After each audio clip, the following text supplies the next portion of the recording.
Hola, hoy les voy a hablar de una de las épocas de la humanidad que se caracterizaron por el retraso sociocultural que representó la represión por parte de algunos reyes, ya que por siglos estos se mostraron reacios a la evolución tecnológica para mantener de cierta forma el poder.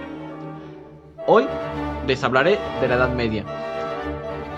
Gracias a esta represión se generaron varios movimientos artísticos que eran satíricos y representaban opiniones usualmente distintas a la de los aristócratas, provocando que estuvieran en una persecución constante por parte de los poderosos. Esta época fue marcada por un sistema socioeconómico llamado feudalismo. Los señores feudales eran representantes del rey o reina, quienes administraban extensiones de tierra considerables para un reino. Estos ofrecían protección ante invasores, mala época para la cosecha, etc. A cambio, los profesionistas y comerciantes le pagaban impuestos. Los campesinos les pagaban con fracciones de sus cosechas. Los artistas no eran vistos como figuras públicas. En esa época eran vistos como panadero, sin pena ni gloria. Solo hacían su trabajo bien o mal. Y solo eso, los que no trabajan para la iglesia, trabajan para los burgueses, feudales o reyes.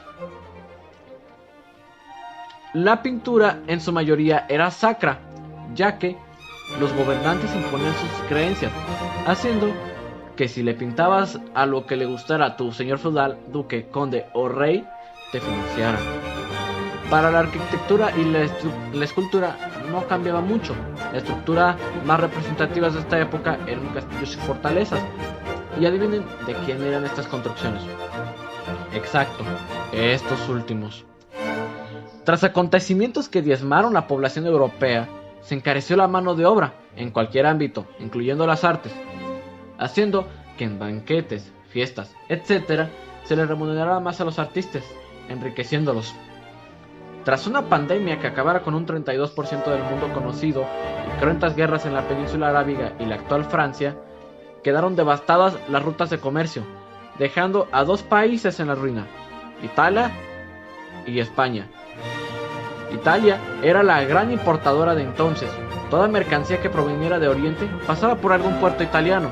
Al dañarse estas rutas, se produjo un empobrecimiento de la población y una subsecuente hambruna sin precedentes, ya que ya escaseaba el comercio.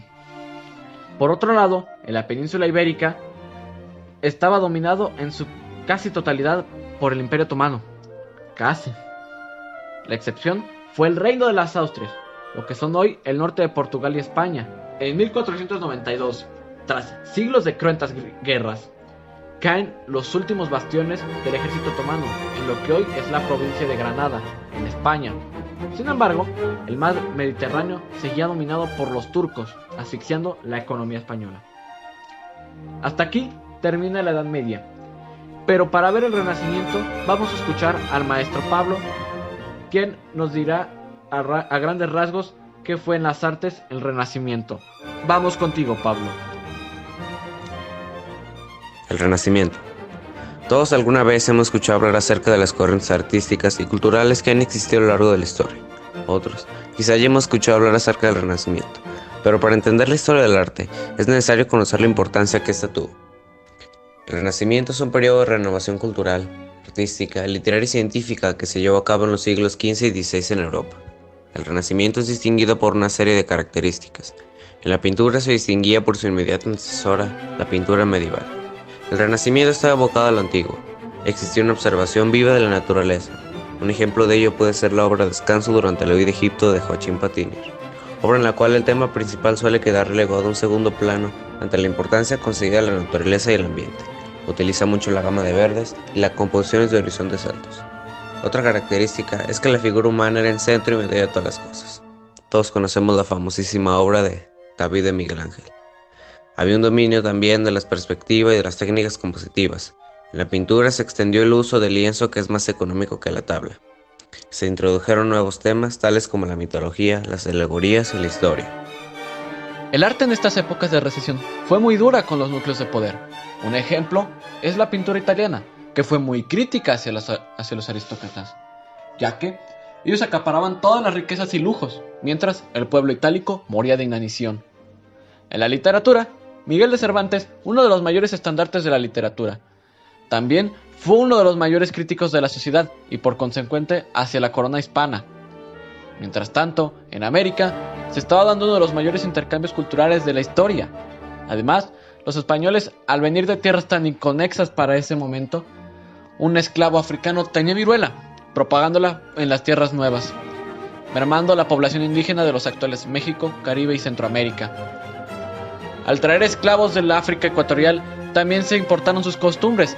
Esto influenció mucho a la música, en especial en el Caribe, haciendo que esa mezcla evolucionaria a lo que hoy llamamos reggae y reggaetón. Estos ritmos regresarían un par de siglos a Francia y después a la costa este de Estados Unidos con la migración masiva de judíos durante la Segunda Guerra Mundial. En Italia, desde el siglo XIV se creía que el Homo sapiens debía ser el centro de las cosas, en lugar de ideologías religiosas. Además, incrementó la nostalgia por los buenos tiempos de gloria romana. Sin embargo, no fue hasta 2 siglos después que se pudieron masificar estas ideologías.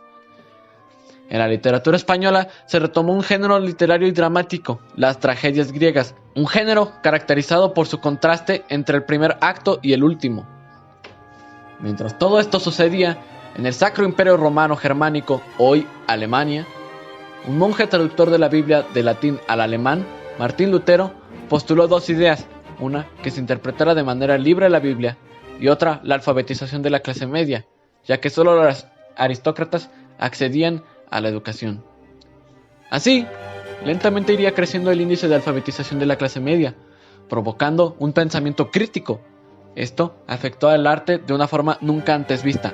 Se había dividido. Ahora había artistas de esta nueva rama del cristianismo, el protestantismo, usualmente perseguidos, y otros que condenaban esta nueva forma de vida, una locura.